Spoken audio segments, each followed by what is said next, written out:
स्वागत है दोस्तों। आज के मुख्य समाचार में आज देश और दुनिया से कई अहम और बड़ी खबर आ रही है। बात करेंगे हर खबर पर विस्तार से। अब तक के रुझानों से हुआ साफ, 4 जून को इंडिया गठबंधन की बनने जा रही है सरकार। राहुल गांधी का बड़ा दावा। एक और बड़ी अपडेट, तेजस्वी यादव ने जारी कर दिया अपना एग्जिट पोल, बता दी इंडिया की सीट है। इसी के साथ अगली बड़ी खबर में आपको बताएंगे इजराइल में बैठकर भारत में चुनाव को कौन कर रहा है कंट्रोल। ओपन एआई ने किया बड़ी साजिश की और इशारा। इसी के साथ अगली बड़ी खबर में आपको बताएंगे आरक्षण छीना तो सड़कों पर होगा रन। मुस्लिम ओबीसी समाज की भजनलाल सरकार को चेतावनी। तो चलिए देख लेते हैं आज की पहली बड़ी खबर। अब तक के रुझानों से हुआ साफ, 4 जून को इंडिया गठबंधन की बनने जा रही है सरकार। राहुल गांधी का बड़ा दावा। दरअसल दोस्तों, जैसे जैसे देश मतदान के अंतिम चरण की ओर बढ़ा, कांग्रेस नेता राहुल गांधी ने भारत के लिए एक परिवर्तनकारी क्षण की घोषणा करते हुए कहा कि 4 जून को इंडिया गठबंधन की सरकार बनने जा रही है। राहुल गांधी ने एक्स पर एक ट्वीट में कहा,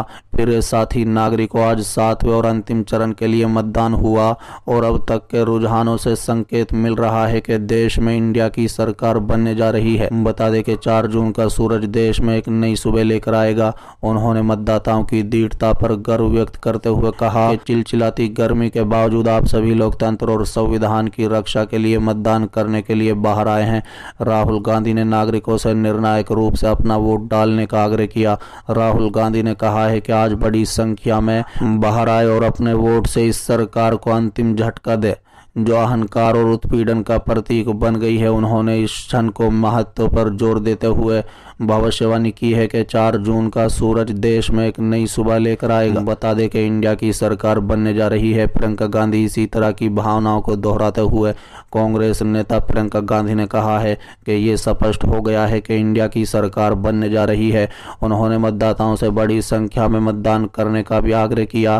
प्रियंका गांधी ने कहा है कि प्रिय बहनों और भाइयों, आज चुनाव का अंतिम चरण है और ये स्पष्ट हो गया है कि इंडिया की सरकार बनने जा रही है। आपकी अधिकतम भागीदारी भारत को और भी मजबूत बनाएगी। उन्होंने कहा है कि आपने अनुभव, अपनी बुद्धता और अपने मुद्दों के आधार पर बड़ी संख्या में मतदान करें, अपने संविधान के लिए वोट करें, अपने लोकतंत्र के लिए वोट करें और ऐसी सरकार बनाएं जो सिर्फ आपके लिए काम करे।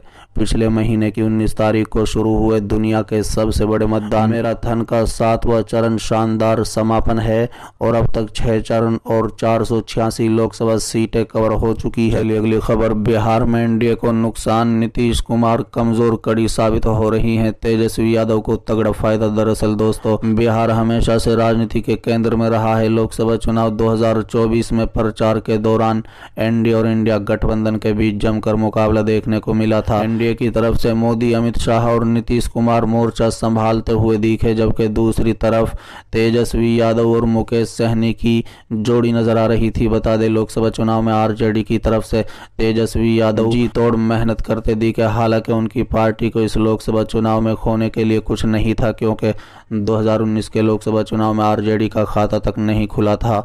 लेकिन अब चुनाव के बाद एग्जिट पोल में इंडिया गठबंधन को तगड़ा लाभ मिलता हुआ दिख रहा है। बता दें, 2019 के लोकसभा चुनाव में एनडीए को 40 में से 39 सीटें मिली थी, लेकिन इस बार तेजस्वी यादव की अगुवाई में इंडिया गठबंधन बिहार में तगड़ा फायदा होता दिख रहा है। आज तक एक्सिस माई इंडिया एग्जिट पोल 2024 के एग्जिट पोल में एनडीए गठबंधन को 40 में से 29 से 33 सीटें मिलती दिख रही है, जबकि इंडिया गठबंधन को 7 से 10 सीटों पर कामयाबी मिल सकती है। ये इंडिया गठबंधन के लिए बेहद सुखद संकेत है। अगर वोट फीसदी की बात करें तो बिहार में एनडीए को 48% वोट शेयर मिलता दिख रहा है। हालांकि 2019 के मुकाबले 8% का नुकसान हो रहा है, जबकि इंडिया गठबंधन को 42% तक वोट मिल सकता है, जिसमें शानदार 15% का इजाफा है। अगर पार्टी आधारित वोट शेयर पर नजर डालें तो एनडीए में बीजेपी को सबसे ज्यादा 21% वोट मिलने की संभावना है, जिसके बाद जनता दल यूनाइटेड को 19% और लोक जनशक्ति पार्टी को 6% वोट शेयर का अनुमान है। अब सवाल आता है कि बिहार में अगर एनडीए को नुकसान हो रहा है तो इसका क्या कारण हो सकता है। एग्जिट पोल के मुताबिक बिहार के मुख्यमंत्री नीतीश कुमार कमजोर कड़ी साबित हो रहे हैं, यानी 2019 के मुकाबले में जेडीयू के उम्मीदवार पिछड़ रहे हैं। पिछले चुनाव में बीजेपी को 17 सीटें मिली थी, इस बार बीजेपी को 15 सीटें मिलने का अनुमान है, लेकिन जेडीयू को इस बार 9 से 11 सीटें मिल सकती हैं, जबकि पिछले चुनाव में जेडीयू को 16 सीटों पर जीत मिली थी, यानी जेडीयू को 5 से 7 सीटों का नुकसान हो सकता है। जनता दल यूनाइटेड की सीट में आई कमी इस बात की ओर इशारा कर रहा है कि मौजूदा एनडीए में नीतीश कुमार एक कमजोर कड़ी साबित हो रहे हैं और उनके खिलाफ लोगों में नाराजगी भी है। हालांकि एग्जिट पोल में जनता दल यूनाइटेड के 9 से 11 सीटें मिलना एक दूसरे नजरिए से देखे तो इस बात की ओर भी इशारा करता है कि नीतीश कुमार अभी उतने कमजोर नहीं हुए। आज भी उनके पास अपना पिछड़ा और अति पिछड़ा का वोट बैंक मजबूत है, लेकिन लगातार पलटने के कारण उनकी विश्वसनीयता में कमी आई है। अगली खबर, इजराइल में बैठकर भारत में चुनाव को कौन कर रहा है, कंट्रोल ओपन एआई ने किया बड़ी साजिश की ओर इशारा। दरअसल दोस्तों, भारत में 7वें चरण के चुनाव से पहले एक बड़ी सियासी साजिश का खुलासा हुआ है। दिल्ली से करीब 4000 किलोमीटर दूर इजराइल की धरती पर बैठकर एक विदेशी कंपनी भारत के चुनाव प्रक्रिया को प्रभावित करने की कोशिश में लगी हुई थी। बता दें, चैट जीपीटी की निर्माता ओपन एआई ने भारतीय लोकतंत्र के खिलाफ चल रही इस भयानक साजिश का खुलासा किया है। ओपन एआई ने कहा है कि उसने भारतीय चुनाव पर केंद्रित एआई की मदद से चल रहे खेल को 24 घंटे के अंदर ही बाधित करने की कार्रवाई की है, जिसकी वजह से वो जितने लोगों तक पहुंचना चाहते थे उसमें सफल नहीं हुए हैं। ओपन एआई ने इस साजिश को लेकर अपनी वेबसाइट पर एक रिपोर्ट डाली है।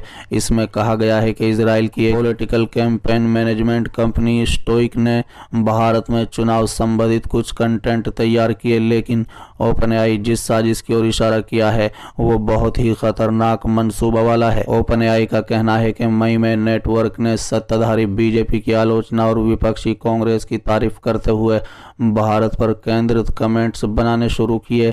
उसने आगे बताया कि मई में भारतीय चुनाव पर केंद्रित कुछ गतिविधियों को हमने शुरू होने के 24 घंटे के भीतर ही उसको बाधित कर दिया। चलिए अगली खबर, आरक्षण छीना तो सड़कों पर होगा रन, मुस्लिम ओबीसी समाज की भजनलाल सरकार को चेतावनी। दरअसल दोस्तों, जयपुर में मुसलमानों के विभिन्न जातियों ने बैठक करके सरकार को चेतावनी दी। प्रांतीय मुस्लिम तेलीम महापंचायत की ओर से बुलाई गई बैठक ओबीसी मुस्लिम जातियों के पदाधिकारी शामिल हुए। बता दें, बैठक में राजस्थान के मुख्यमंत्री द्वारा धर्म आधारित ओबीसी आरक्षण की समीक्षा करने के बयान, फिल्म हम दो हमारे 12 के ट्रेलर पर भी नाराजगी जताई। बता दें, प्रांतीय मुस्लिम तेलीम महापंचायत के अध्यक्ष अब्दुल लतीफ आरके ने कहा है कि मुस्लिम ओबीसी जातियों को राज्य में धर्म के आधार पर आरक्षण नहीं दिया गया है। उन्होंने उनके ओबीसी समाज के समक्ष पैतृक व्यवस्था और उनकी पिछड़ी सामाजिक आर्थिक स्थिति के आधार पर स्वीकृत आरक्षण देने के लिए पत्र माना गया। बता दें, ओबीसी आरक्षण का लाभ हासिल करने के लिए मुसलमानों को अलग से कोई सब कोटा नहीं मिला है। बता दें, आरके ने कहा है कि राजस्थान सरकार की ओर से छानबीन के बाद ही कुछ मुस्लिम जातियों को ओबीसी घोषित किया गया है।